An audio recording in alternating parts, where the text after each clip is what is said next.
Hi all! മലയാളത്തിൽ കുറച്ച് Japanese പഠിച്ചാലോ? അതായത് Japanese language learning series number 1.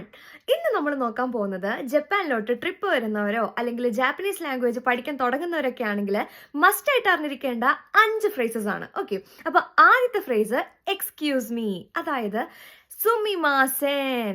എങ്ങനെയാണ്? സുമിമാസേൻ, സുമിമാസേൻ. ഓക്കെ, ഇപ്പൊ ഒരു റെസ്റ്റോറൻറ്റിലൊക്കെ പോയി കഴിഞ്ഞ് കഴിഞ്ഞാൽ വെയിറ്ററിന്റെ അറ്റൻഷൻ കിട്ടാൻ വേണ്ടിയിട്ട് നമ്മൾ സുമിമാസേൻ എന്ന് പറഞ്ഞാൽ മതി. ഓക്കെ, ഇനി അടുത്തത് പൊളൈറ്റ് വേയില് താങ്ക് യു, താങ്ക് യു, അതായത് അരിഗാത്തോ ഗൊസൈമസ്, അരിഗാത്തോ ഗൊസൈമസ്, അരിഗാത്തോ ഗൊസൈമസ്. ഓക്കെ, ഇനി മൂന്നാമത്തത് വേർ ഇസ് ദ ടോയ്ലറ്റ്, എവിടെയാണ് ടോയ്ലറ്റ് എന്ന് ചോദിക്കണമെങ്കിൽ തോയിരേവ ദോക്കോ ദെസ്ക, തോയിരേവ ദോക്കോ ദെസ്ക.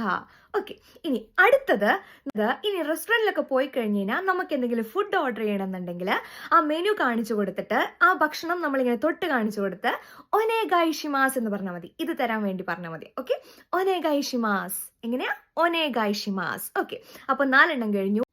ഇനി അഞ്ചാമത്തത് ഐ ആം ഓക്കെ അല്ലെങ്കിൽ നോ താങ്ക് യു, ദൈജോബുദേസ്. ഓക്കെ, ദൈജോബുദേസ്. അപ്പോൾ ഈ 5 ഫ്രേസസ് അറിഞ്ഞു കഴിഞ്ഞാൽ വലിയ ബുദ്ധിമുട്ടില്ലാണ്ട് ജപ്പാനിൽ നമുക്ക് ടൂറൊക്കെ വന്ന് അടിച്ചു പൊളിക്കാം.